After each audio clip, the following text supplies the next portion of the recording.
Here at MEC Disabilities, we focus on inclusion. MEC stands for Motivate, Elevate, and Celebrate, and we want to do that across communities nationwide.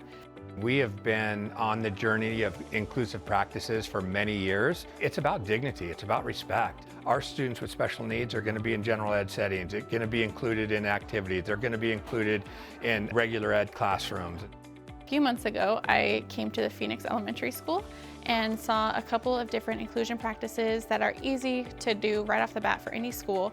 We can help with different inclusion initiatives, and we are also coming up with a program that can be done at any school level. We have different levels for elementary school, middle school, and high school to help integrate the special education population in with the general education population.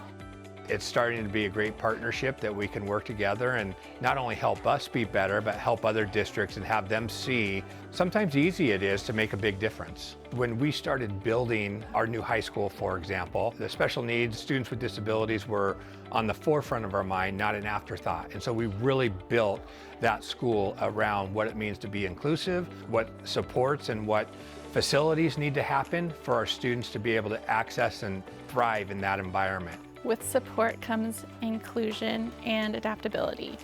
To get those, we need to understand the basics on disability and just the information behind it. Not a lot of school districts go into this much thought and into this much care when thinking of the bigger picture for all of their students. Some of the upgrades, just very simply, just door handles, just for students in wheelchairs and how our doors open. We really kind of transformed our district to make sure that our kids in wheelchairs, our staff in wheelchairs that need to go in and out of buildings and throughout the school, making sure those are accessible to all. We've also purchased large screen laptops for a student with visual impairment. We purchased a braille making machines for our deaf and blind students.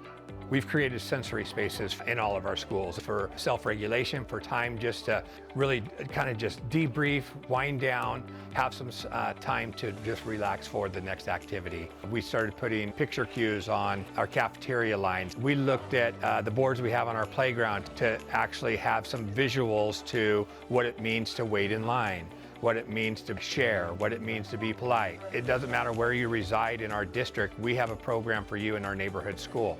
It's a K-12 program and all of our schools have specialty programs for our kids. We really want to show that it's not a scary thing to communicate with people with disabilities or people that look different than us or act different than us. We really want to encompass just an open communication policy with the schools, not only with the families, the students, but also with district levels and office levels for every school.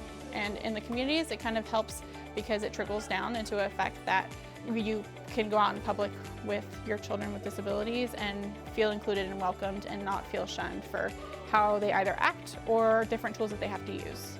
I have learned so much from the team we have at Phoenix Talent about what we need to do first, what's right, and what's necessary to make sure our kids are included and feel safe and can access the normal general ed classroom.